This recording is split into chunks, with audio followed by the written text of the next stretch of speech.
29th, 2002, about Charles Benjamin Stegner the first.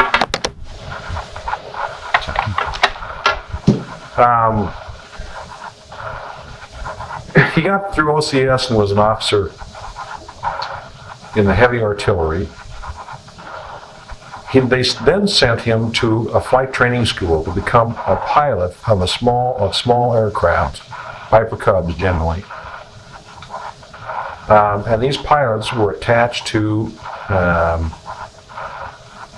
they were officers and attached to heavy artillery battalions, and each battalion had a small squadron of these small planes for forward observing by air, which meant they went up to the front line, flew back and forth across the front line and tried to find targets to shoot at. And obviously they were targets themselves then. His outfit, 561st, did lose a pilot and an observer during the war. Two of his fairly good friends, they were shot down and never found. And it was some of the losses of officers that from his battalion during the war. So they sent him to Pittsburgh, Kansas, to try to be a forward observer pilot. He eventually washed out of that, but he did get his wings. So he had Army Air Corps wings that he could wear on his little uniform as a pilot. But he never was certified as a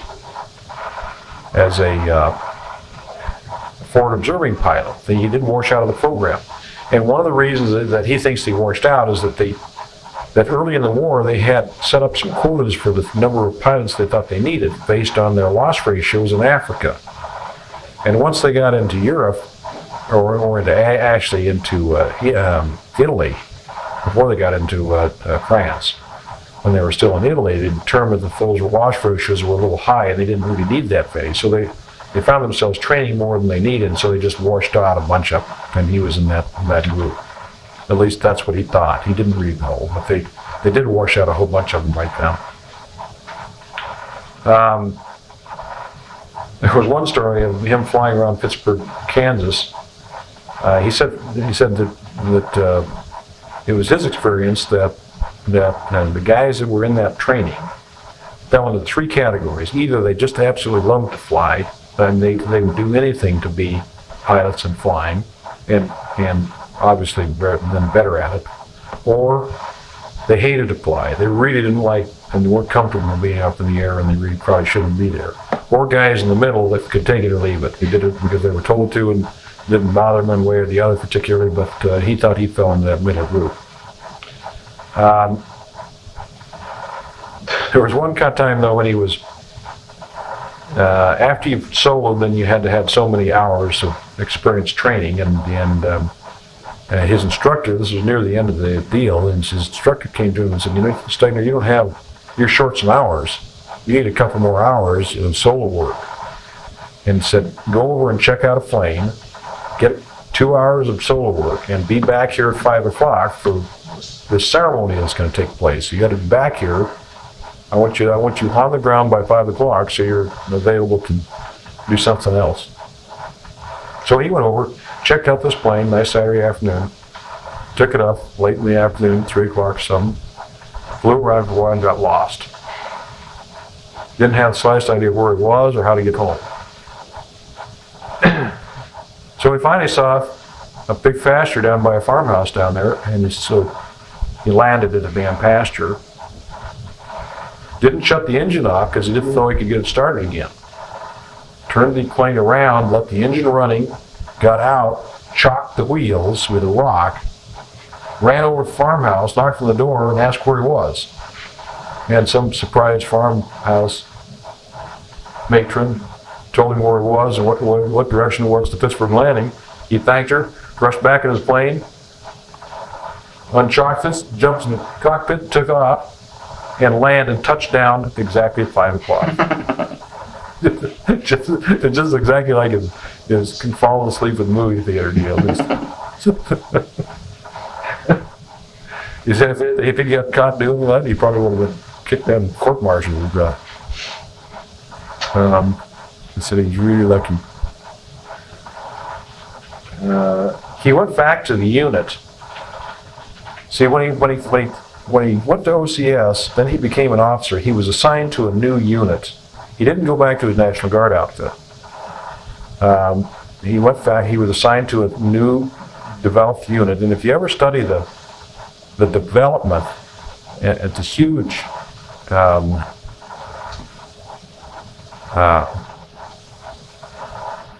creation of all these new military units after Pearl Harbor. It's a marvel of organizational skills. The U.S. Army absolutely did a phenomenal job in developing all of these different divisions and all of these different military units.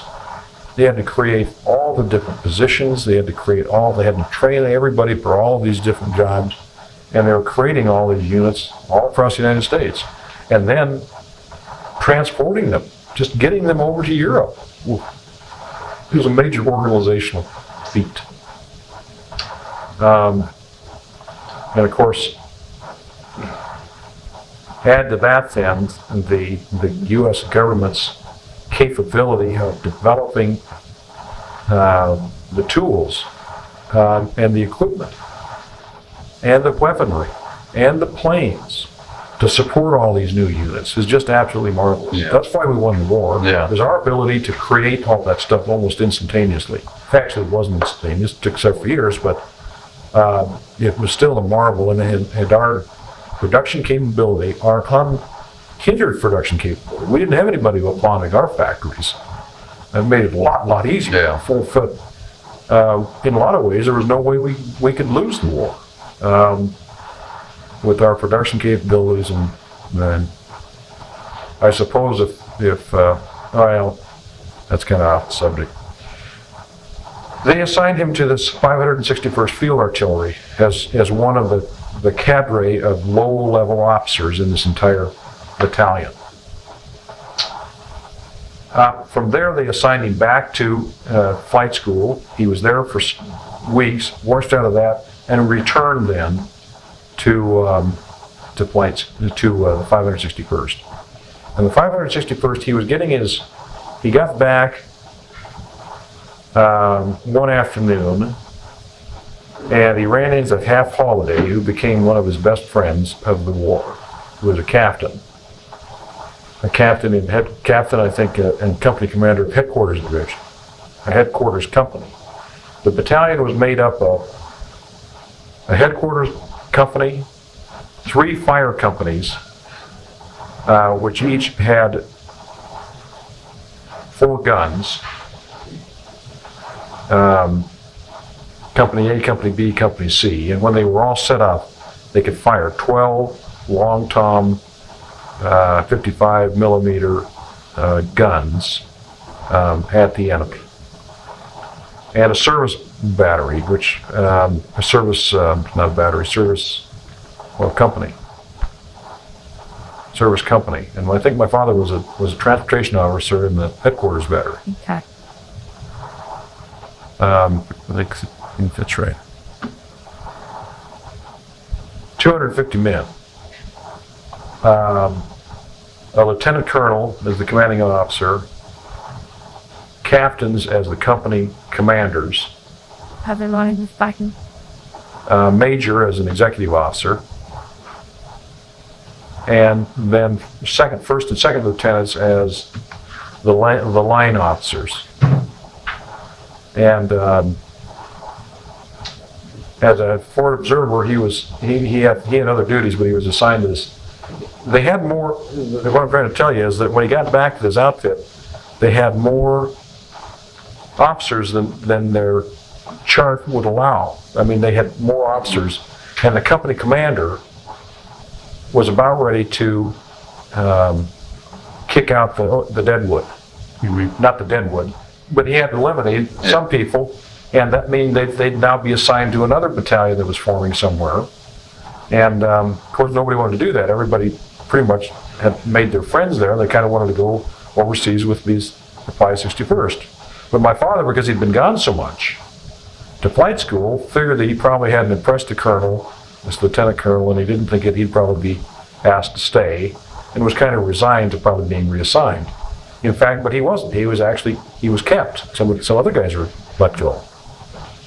One of the reasons he might have been kept is that one day they were out observing these trucks, these kind of cat-like machinery pulling these guns around, and they were trying to come over a muddy hill, and the operators didn't know how to run these damn things, and they were getting stuck. And the whole company's out there, at least all the brass in the company are out there watching this operation, and the whole thing's just kind of a big mess. And so my father, on his own, went over and took over for one of these drivers, showed him how to maneuver these sticks to drive this thing up this mucky hill and get over the top. And then he stayed there to instruct every driver that came along. And he thought that probably impressed the colonel. The colonel witnessed that, and he knew how to do that because of his farm experience. Yeah. But they had these kids from the city that didn't have the slightest idea how these things would slip and slide around. And so he thought that probably impressed him. Anyway, he stayed on to that outfit, and he went over to, he wound up going to the East Coast, getting on a ship with his outfit, and going across the ocean, and how rough that ride was across the ocean, how everybody was sick. That was in 42. And it was in 42. And I'm not sure what until 43. Oh, really? Yeah, because then they spent, I think it was probably the spring of 43, and they,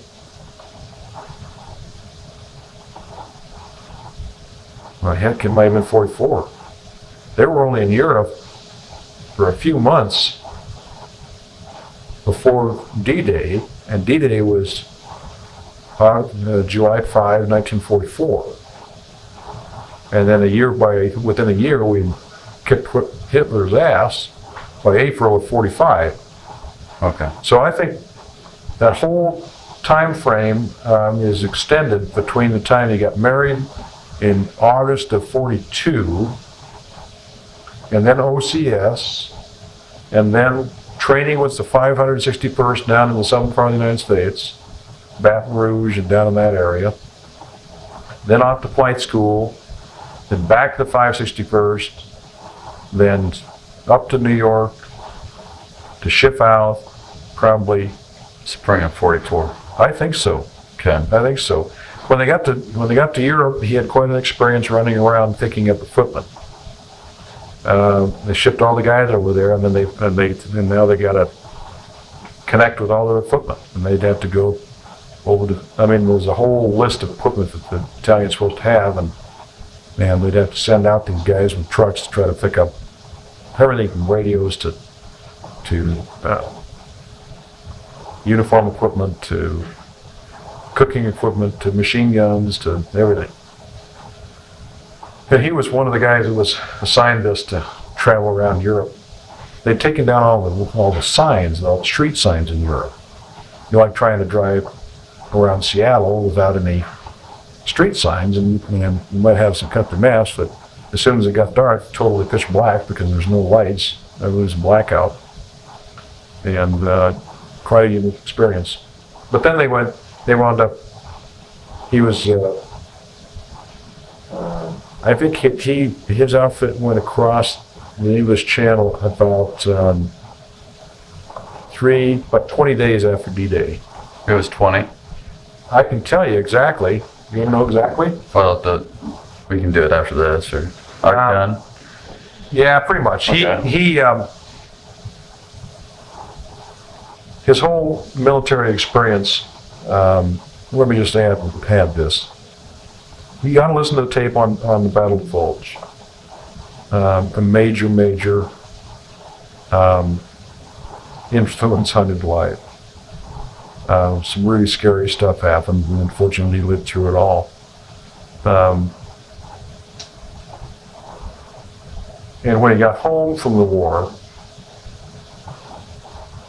he was so grateful to be alive and to be back in North Dakota and have it over with, the war over with. It became probably the most the single most experience of his life that developed him. It was his college. Keep in mind, he had no other college experience. It was his college. It was a lot of his education in terms of his training. Yeah, a lot of his, most of his good social friends for the rest of his life were developed in the World War. Like yours will be some of your college friends. Mm-hmm. His were his military friends. And of course, there was something about going through combat with men and then surviving. He actually said once that he didn't want to glamorize it, but he said, war is the single most exhilarating human experience you can live through, if you live through. And again, he wasn't trying to glamorize it, but it became the single most influential period of his life and its development. I mean, you ought to listen to that Battle of Bulge tape that was made for the son of this Captain Hap Hollow that was killed the last few days of the war. It's senselessly. Leaving that baby boy, if you can read that in Iowa, and my father befriended and became quite close to for the rest of his life. Anyway, listen to that tape, listen to Howard Minnesota tape. Got any questions, let me know. Okay.